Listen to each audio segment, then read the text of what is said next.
Thank you to Noble Gold for sponsoring today's video. The U.S. Navy has been directed to increase its manned ship fleet to between 320 and 370 ships by 2050. That's why shipbuilding cost has increased year over year to help reach this mandate. However, despite this increased funding, Wisconsin-based shipyard Fincantieri Marionette Marine does not have the workforce to build the first ship on time. They say they might get the first Constellation-class frigate out by 2027, much later than originally contracted. This means that they bid on the contract knowing that they did not have the workforce, yet were able to underbid their competition knowing that they would be given the time they needed to make up for it, and they're getting extra money because the Navy has paid $50 million for employee bonuses and incentives to both blue-collar and white-collar workers. For example, one of these bonus programs, and this is just one, is that if any employee of FMM out of Wisconsin is employed from January 1st the entire year to December 31st, they'll get a $5,000 bonus at the end of the year for that employee.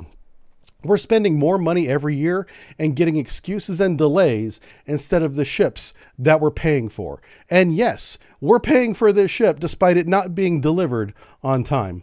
So defense spending has been just under $1 trillion. They're afraid to go over that T word mark annually. So it's just been right under $1 trillion for the past 3 years. U.S. Navy shipbuilding is just one reason why the U.S. national debt goes up every year. There's lots of other reasons as well. The U.S. debt, though, is now higher than the entire annual economic output of the United States itself by 125%. That is, our debt is 125% higher than GDP, which isn't contributing to the financial storms. And while global financial storms might be raging, thousands of precious metals investors with Noble Gold are smiling. They know that for whatever happens, their investment will be safe from the turmoil. Protect your savings from market volatility with a Noble Gold Investment IRA and claim your free gold bullion coin as well.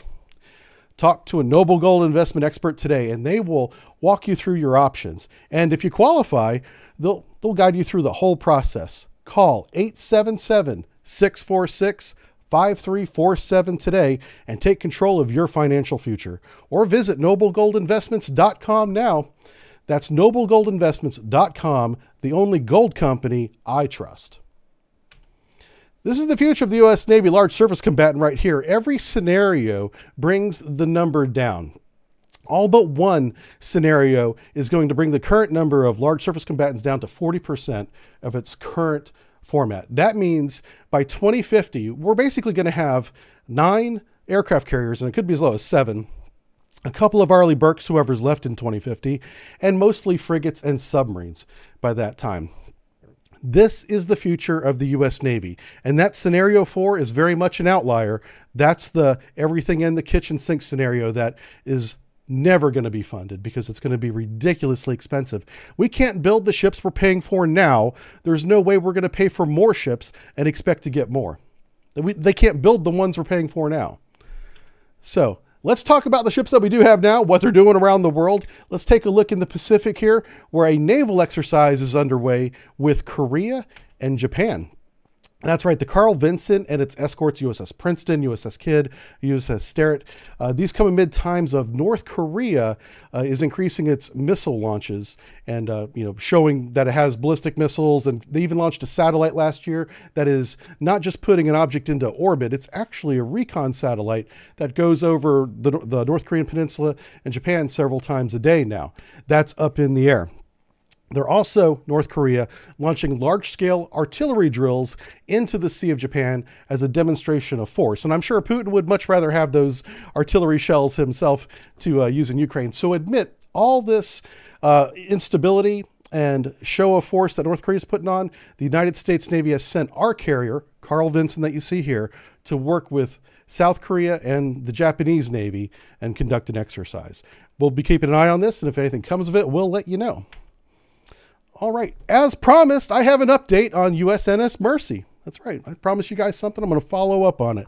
The USS Mercy is visiting Federated States of Micronesia right now, where they're providing humanitarian assistance and disaster relief preparedness, because this area of the world is heavily hit by typhoons every year, it and Guam. It's just a very stormy region of the world. And I'm glad to see that some of the U.S. sailors on board one of our hospital ships is out there helping them out. So great job to the officers and crew of the USS Mercy. And we'll be following your support around the world. Let's move a little bit closer to home. The Gerald R. Ford Carrier Strike Group, after 8 months, finally made it back home. Here we have some great photos of the family members who had been missing their loved ones for so long. After their deployment got extended time and time again, they didn't know when they might see them again. Well, it finally did end here. And it was a great time for everybody. But I do want to point out that just because a ship returns to port doesn't mean you lock up the shop and go home. There's still work to be done, whether a ship is in port or at sea. And actually, a lot of work is only done in port, so you have to take advantage of the time that you have when you're in port. Here we have aviation bosun's mate Bruce Williams. He's conducting maintenance on the carrier deck, and I love this picture. This man, you may not be able to tell this, but he's actually very happy. He's happy to be home after 8 months. He's wrapping up his duties right before he gets to go home. So good job to him for finishing that up. But this is what it's like being in the Navy. Just because you pull in, and yeah, you may go to the pier and high five your loved ones and hug them, you also have to get back on board the ship and finish up the day's work, folks. All right, and I got a lot of questions about this last time.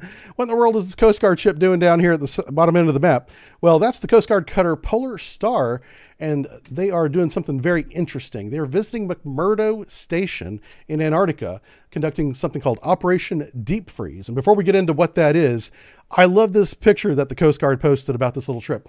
This is First Class Petty Officers Casey Connors and Ryan Miller conducting an advancement ceremony underwater. So these guys clearly are cold water divers for the Coast Guard. They've been advanced to first class petty officer, so congratulations on the advancement. And they're having some fun with it. They put on their kit. They got down below the keel of the Coast Guard cutter, which is actually an icebreaker. And they're doing the ceremony submerged, and I can respect that. This is very cool.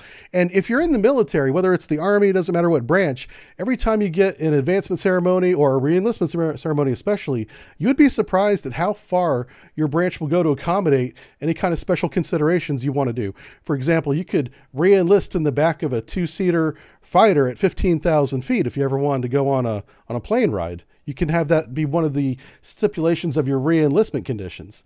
Now, they won't do anything for you, but if they can make it happen, from my experience, they generally will, because all they want you to do is sign that contract. They want you for 4 to 6 more years, folks. And if you want to be in a fighter plane, that might be an 8-year re-enlistment, but they'll do what it takes. So here's a couple guys. Congratulations on your first class petty officer promotion. And I love to see that this type of tradition, these types of shenanigans, if you will, are still a thing in the service. All right, here is the Coast Guard ship. This is the icebreaker doing Operation Deep Freeze. They are on their way to provide fuel to McMurdo Station, which is a National Science Foundation project, part of the U.S. Antarctic program down there in Antarctica.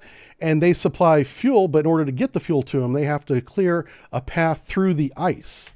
And so here is the crew pulling the icebreaker after it got a little bit stuck there. And I'm just joking. I don't know what they're doing here. It looks like they're pulling it though. But I do know who these are. Do you see the two knuckleheads up here? Yeah, this is the XO and the CO. They're supervising the crew actually do some work there. But I love how everyone's smiling in this picture. This is great. They did have an audience. This is they're a penguin audience watching what in the world's going on. Why are they breaking our ice? And they're even able to get up close to them here. Here we have a couple of the Coast Guard crew members meeting the locals, if you will. So, you can join the Navy and see the world, or you can join the Coast Guard and see Antarctica. Maybe re-enlist underwater or something, or get an advancement ceremony underwater. All right, good times. I love this. All right. Hey, remember to protect your retirement with Noble Gold Investments IRA. Go to noblegoldinvestments.com or call 877-646-5347. Noble Gold is who I trust. Have a great day, everybody.